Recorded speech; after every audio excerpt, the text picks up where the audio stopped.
ketika berbicara tentang penglihatan Rasulullah, ketika berbicara tentang bagaimana Rasulullah melihat sesuatu. Assalamualaikum warahmatullahi wabarakatuh.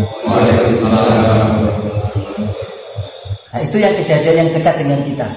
Bagaimana sejarah menjadi alat yang sangat efektif untuk membela kebenaran atau sebaliknya untuk mendukung kebatilan. Jauh peristiwa di masa lalu, di masa zamannya Khatib al-Baghdadi, Abu Bakar al-Baghdadi. Di zaman beliau, orang-orang Yahudi datang membawa surat yang di dalam surat ini mereka mengatakan ini adalah surat dari Rasulullah Muhammad SAW, berikan kepada atas mereka Yahudi yang dulu ketika mereka ditaklukkan di Khaybar. Surat itu berisi tentang bahwa mereka tidak dibebani pajak sama sekali. Ketika Yahudi Khaybar ditaklukkan, di dalam surat itu disebutkan Rasulullah tidak pernah membebankan mereka untuk membayar pajak sama sekali. Itu kurang lebih isi suratnya, dibawa oleh orang-orang Yahudi untuk diserahkan kepada pemerintahan yang ada di masa Khatib al-Baghdadi. Dan isinya mereka minta bahwa kami tidak pernah dibebani pajak oleh Rasulullah. Seharusnya kami juga tidak dibebani pajak oleh pemerintah yang ada saat itu. Surat itu yang menarik lagi, surat itu di bawahnya ada tanda tangan beberapa sahabat kita, beberapa sahabat mulia. Saya lihat ya, biar saya tidak salah. Siapa yang tanda tangan di dalamnya? Di dalamnya persaksiannya pertama surat itu disaksikan oleh Amirul Mukminin Ali bin Abi Thalib radhiyallahu anhu. Kemudian sahabat mulia Sa'ad bin Mu'adz, Muawiyah bin Abi Sufyan, tiga orang sahabat mulia. Khalifah Ali bin Abi Thalib, karena Ali yang dengan izin Allah Ali yang menaklukkan benteng Khaybar. Kemudian Muawiyah bin Abi Sufyan, yang ketiga adalah Sa'ad bin Mu'adz. Bayangkan Pak, ada surat yang bagaimana tidak sakti yang tanda tangan Khalifah Amirul Mukminin, kemudian sahabat mulia Muawiyah bin Abi Sufyan dan sahabat mulia Sa'ad bin Mu'adz yang dengan syahidnya beliau harus saja bergetar. Itu surat disodorkan dengan persaksian atau tanda tangan dari tiga sahabat senior. Begitu surat itu sampai kepada Al-Khatib Abu Bakar al-Baghdadi, maka beliau melihatnya, membacanya. Tertulis di situ memang tadi bahwa Rasulullah tidak pernah membebankan pajak kepada Yahudi Khaybar. Ayatnya kan jelas, qatilul ladzina la yu'minuna billahi wal yaumil akhir. Perangilah mereka yang tidak beriman kepada Allah dan kepada hari akhir. Kalau mereka tidak mau beriman, tapi kalau mereka beriman tidak boleh diperangi. Atau perangi mereka kalau mereka tidak mau membayar, maksudnya menyerah dan memilih membayar pajak. Tapi kalau tidak mau membayar pajak, maka pilihannya adalah perang. Jadi dalam perang juga tidak asal-asalan orang berangkat dengan keyakinan ini jihad, kemudian membawa pedang, mengangkat senjata. Perang tidak begitu. Aturannya sangat ketat. Jihad, perang itu aturannya sangat ketat. Tidak bisa semudah hari ini orang pengen berangkat sendiri, orang dengan kelompoknya pengen berangkat kemana, tidak semudah itu. Ala kulli hal, di ayat itu dijelaskan di akhir ayat di surat At-Taubah itu, hatta yu'tul jizyah ayyadi wa hum salidun. Mereka harus diperangi kalau mereka tidak mau beriman, atau perangi mereka sampai mereka memilih damai dan memilih membayar jizyah atau pajak. Kenapa harus disuruh bayar pajak? Karena pajak ini sebagai ganti mereka akan mendapatkan jaminan keamanan.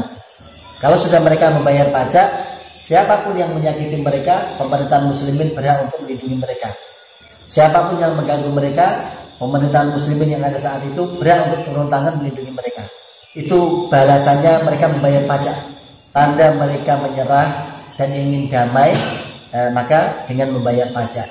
Sampai-sampai nanti kita dapati dalam sejarah, ketika kondisi pemerintahan muslimin sedang lemah, membuat mereka yang tidak mau masuk Islam ini membayar pajak. Begitu kondisi pemerintahan muslimin lemah, maka pemerintahan muslimin kepada masyarakat yang tidak mau beriman tetapi mereka membayar pajak, mereka mengatakan kalian tidak perlu membayar pajak lagi. Kenapa begitu? Karena kondisinya pemerintahan sudah tidak mampu untuk melindungi kalian. Jadi urusan pajak bukan seperti hari ini. Itu betul-betul pajak itu ada timbal baliknya yang tadi mereka mendapatkan jaminan keamanan, mereka bebas menjalankan keyakinan mereka. Yang penting tidak berperang saja itu kan. Mereka mendapatkan semuanya seperti kaum muslimin mendapatkan. Sehingga cerita tadi, kenapa urusannya kok dengan pajak tadi? Orang Yahudi pengen begitu, tidak mau, nggak rela uangnya itu keluar, nggak rela itu uangnya itu mengalir kepada kaum muslimin. Maka kembali ke surat tadi, disodorkan kepada ulama besar Al-Khatib Al-Baghdadi. Kemudian beliau melihatnya, melihat persaksiannya, kemudian beliau menelitinya sebentar, kemudian beliau mengatakan hadza muzawwar ala Rasulillah. Ini adalah surat yang dipalsukan atas nama Rasulullah Muhammad SAW. Dari mana kita tahu? Memang Rasulullah tidak bisa menulis, sebabnya bukan karena Rasulullah tidak bisa menulis. Betul, Rasulullah tidak bisa menulis, tapi kan Rasulullah punya para penulis yang kalau ada kebutuhan Rasulullah menulis. Misalnya Ali ketika perjanjian Hudaybiyah yang disuruh menulis poin-poin perjanjian adalah Ali bin Abi Thalib. Ada Muawiyah bin Abi Sufyan juga penulis. Jadi kalau kalimat membantahnya karena Rasulullah tidak bisa menulis, bukan itu jawabannya. Ternyata Al-Khatib Al-Baghdadi mengatakan, meyakinkan bahwa ini surat palsu. Kemudian Yahudi protes, dari mana kamu tahu kalau surat ini adalah palsu? Saya belum melihat Khatib Al-Baghdadi hidupnya di abad keberapa. Tadi saya lupa ngecek. Kalau saya tahu kan nanti kan enak. Ternyata sudah sekian abad misalnya. Saya belum ngecek tadi. Jarak dari Fathu Khaybar, penaklukan Khaybar, dengan di zaman Khatib Al-Baghdadi itu berapa abad? Saya belum lihat, maaf. Nanti bisa dicek lagi biar tahu. Ternyata jaraknya sejauh itu masih bisa dilacak dengan sangat baik. Nah, mereka protes, orang-orang Yahudi protes. Dari mana kamu tahu kalau surat ini palsu? Bukankah di dalamnya sudah ada kalimat dari Rasulullah? Bukankah di dalamnya sudah ada persaksian dari para sahabat senior? Maka justru poinnya ada di situ. Al-Baghdadi mengatakan ini palsu karena di dalamnya ada persaksian yang dipalsukan. Kita tahu benteng Khaybar ditaklukkan pada tahun 7 Hijriah. Sementara di dalamnya tadi ada 3 sahabat mulia yang bersaksi. Khalifah Ali mungkin saja karena Ali yang menaklukkan benteng Khaybar. Tetapi 2 sahabat yang lain ini yang menjadi kuncinya. Muawiyah bin Abi Sufyan, putra dari Abu Sufyan. Beliau masuk Islamnya, ada yang mengatakan ketika Fathu Makkah, ada yang mengatakan sebelum Fathu Makkah, tetapi Islamnya tidak ditampakkan karena takut dengan ayahnya. Ayahnya belum masuk Islam, dan masuk Islamnya ketika akan Fathu Makkah atau ketika Fathu Makkah. Maka sementara Fathu Makkah terjadinya tahun 8 Hijriah. 8 Hijriah, 1 tahun setelah penaklukan Khaybar kurang lebih. Bagaimana bisa orang yang belum masuk Islam sudah tanda tangan duluan? Bagaimana bisa Muawiyah yang masuk Islamnya belakangan ikut menjadi saksi penandatanganan surat tadi pembebasan pajak atas Yahudi? Itu pembohongan pertama. Pembohongan yang kedua adalah persaksian dari sahabat mulia Sa'ad bin Mu'adz. Sahabat mulia dari Ansor ini, beliau wafatnya ketika perang Ahzab atau setelah perang Ahzab, setelah menaklukkan Yahudi Bani Quraidah. Beliau yang diminta membuat keputusan hukuman untuk Yahudi Bani Quraidah. Setelah itu beliau wafat. Itu pun beliau berdoa dulu dengan Allah, kan ikut dengan Allah. Dalam kondisi luka parah setelah perang Ahzab, beliau berdoa kepada Allah minta diundurkan ajalnya. Walaupun beliau tidak tahu kan ajalnya kapan. Tapi dalam kondisi parah, darah mengalir, beliau berdoa kepada Allah, ya Rabb, ya Allah, kalau peperangan dengan Quraisy masih engkau sisakan, maka izinkan saya masih hidup sampai peperangan itu berakhir. Doa yang kedua, ya Allah, nyamankanlah pandanganku, sejukkanlah mataku ini dengan melihat akibat yang akan diterima oleh Yahudi Bani Quraidah atas pengkhianatan yang mereka lakukan. Ya Rabb, la tuqirru aini, jangan engkau dia begitu Pak. Buat mata saya ini sejuk, buat mata saya ini puas melihat akibat yang akan diterima oleh pengkhianat dari Yahudi Bani Quraidah. Karena pengkhianatannya luar biasa berbahaya bagi kaum muslimin.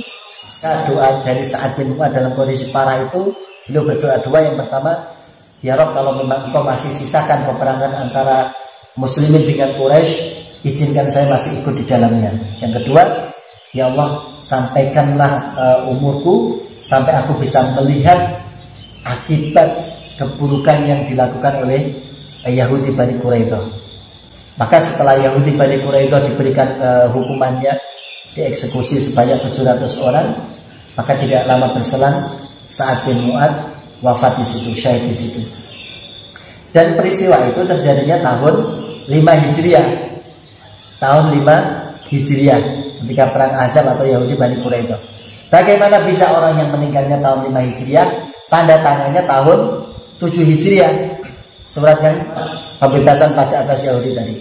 Khatib Al-Baghdadi mengatakan ini adalah surat yang dipalsukan atas nama Rasulullah Muhammad SAW dengan 2 bukti persaksian yang ada di surat tersebut. Bayangkan kalau seandainya orang tidak lagi belajar dari sejarah, orang tidak mengenal sejarahnya, maka orang akan berbuat seenaknya.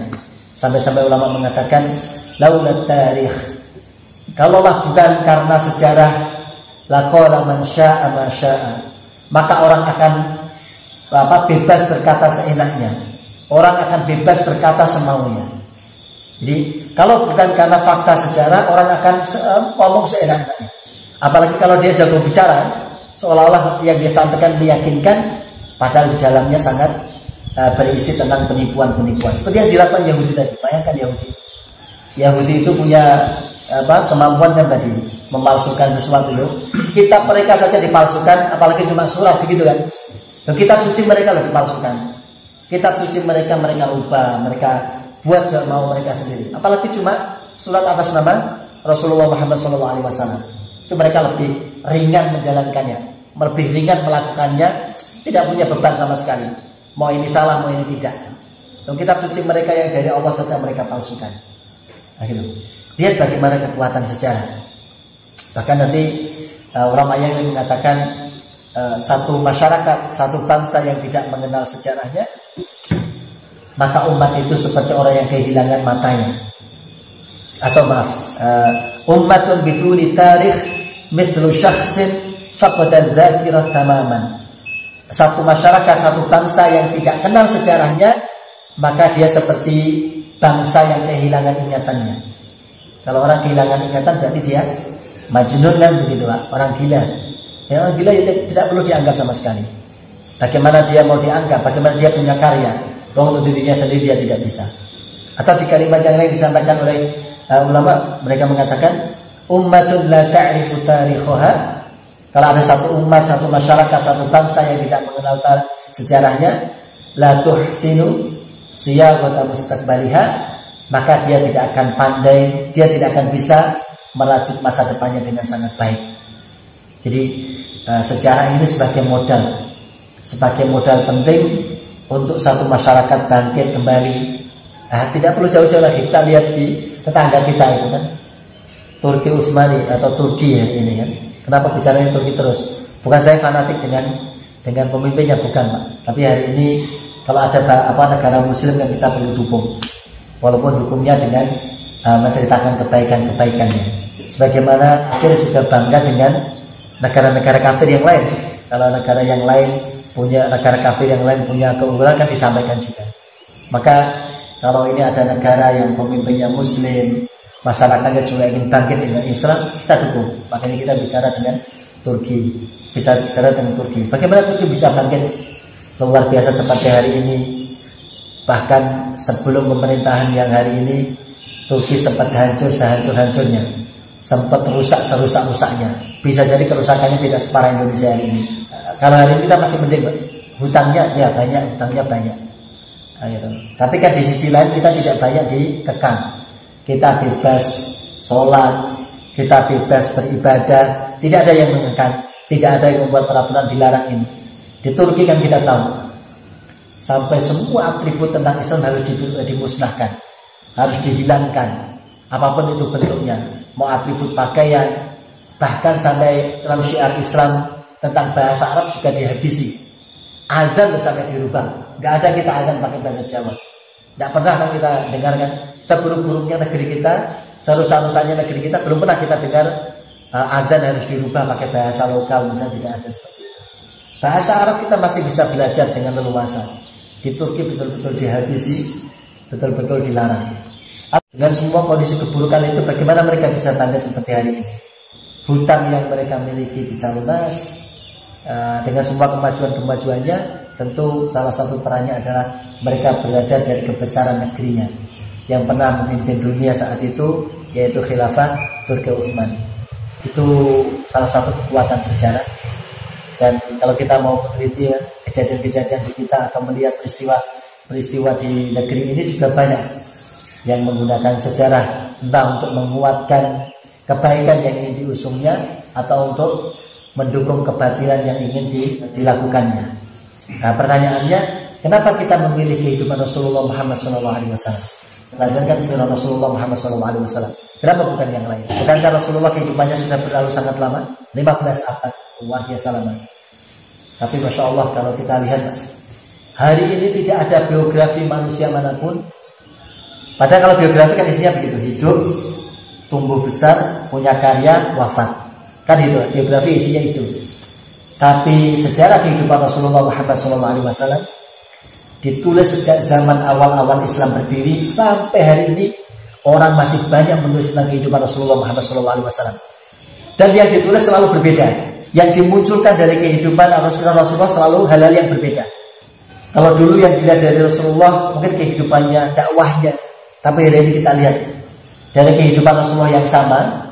63 tahun hidup Rasulullah. Beliau lahir di mana, beliau besar di mana, pindah dari Mekah ke mana. Kehidupannya sama, pola hidupnya sama. Tetapi yang diambil pelajaran oleh ulama berbeda-beda. Ketika ulama yang ahli pendidikan melihat sirah Rasulullah, maka yang dihasilkan adalah metode-metode pendidikan yang luar biasa dahsyat. Konsep-konsep pendidikan yang luar biasa dahsyat. Kalau yang membaca sirah Rasulullah dia adalah ahli kedokteran, ahli kesehatan, maka ketika melihat kehidupan Rasulullah, yang dihasilkan adalah ilmu tentang kedokteran yang luar biasa. Hari ini kita sering mendengarnya, At-Tibbun Nabawi, pengobatan ala Rasulullah yang Masya Allah luar biasa. Kalau kita betul-betul belajar, kita betul-betul mengamalkannya. Ketika yang membaca biografi Rasulullah, sirah Rasulullah, orang militer misalnya, ahli perang misalnya, maka muncul kitab tentang strategi militer, strategi peperangan ala Rasulullah Muhammad SAW. Bahkan ada seorang jenderal, betul-betul jenderal. Beliau menulis sirah Rasulullah Muhammad SAW dari keahlian yang beliau miliki. Sampai muncul satu kitab Ar-Rasul Al-Qaid, Rasul sang panglima, Rasul sang jenderal. Itu betul-betul kitab sirah. Ketika yang melihat sirah Rasulullah, beliau adalah ahli di bidang media misalnya. Masya Allah, luar biasa. Muncul kitab yang membahas tentang kehidupan Rasulullah. Nanti misalnya Al-Manhaj Al-Iqlami misalnya, manhaj tentang media, tentang pemberitaan. Dari manapun. Sirahnya sama, kehidupannya sama. Tetapi siapapun yang mendalami kehidupan itu akan mendapatkan keilmuan yang baru sesuai dengan yang dia tekuni, sesuai dengan yang dia ahli di situ.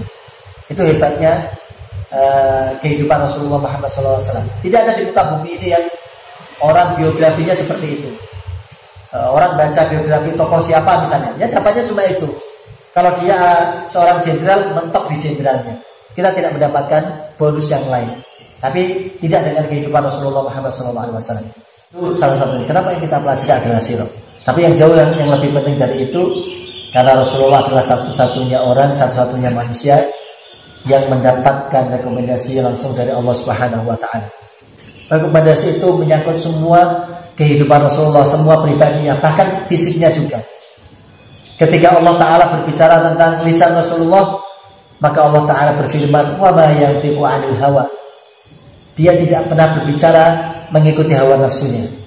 Ketika berbicara tentang penglihatan Rasulullah, ketika berbicara tentang bagaimana Rasulullah melihat sesuatu, ma zaghal basaru wa ma tagha. Pandangannya, penglihatannya tidak pernah menyesatkannya, tidak pernah membuat orang lain menyimpang. Ketika berbicara dengan hati, berbicara tentang hati Rasulullah juga sama. Maka dzabal fuadu ma ra'a. Hatinya tidak pernah mendustakan apa yang dia lihat. Ketika berbicara tentang akhlak Rasulullah Muhammad SAW, kita sudah hafal ayatnya. Wa innaka la'ala khuluqin adzim. engkau berada di atas, sungguh engkau berada di atas puncak kemuliaan akhlak yang tertinggi.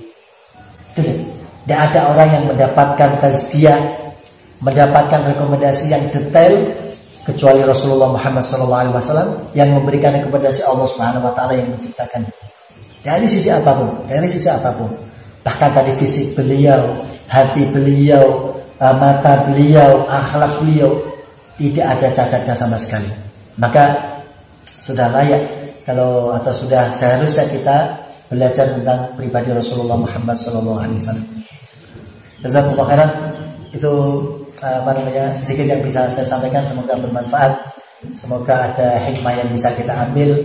Dan minimal tadi Pak, semoga kita mulai punya niatan, tergugah hati kita, tergugah niat kita untuk kita butuh kepada Rasulullah, kita butuh kepada baginda Rasulullah Muhammad SAW, melebihi kita butuh kepada makan dan minum kita, melebihi kita butuh kepada keluarga kita, anak kita, istri kita bahkan.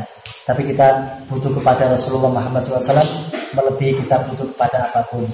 Maka sudah selayaknya orang yang beriman, yang bersyahadat bahwa Rasulullah adalah, mengakui Rasulullah sebagai utusan Allah, untuk mempelajari, untuk mengenal Rasulullah Muhammad SAW.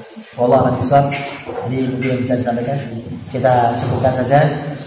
Kita tutup bersama-sama dengan baca doa kafaratul majlis dan hamdalah. Subhanallah wa bihamdihi, asyhadu an la ilaha illa anta, astaghfiruka wa atubu ilaik. Alhamdulillahil alamin. Kurang dalam mohon maaf. Assalamualaikum warahmatullahi wabarakatuh.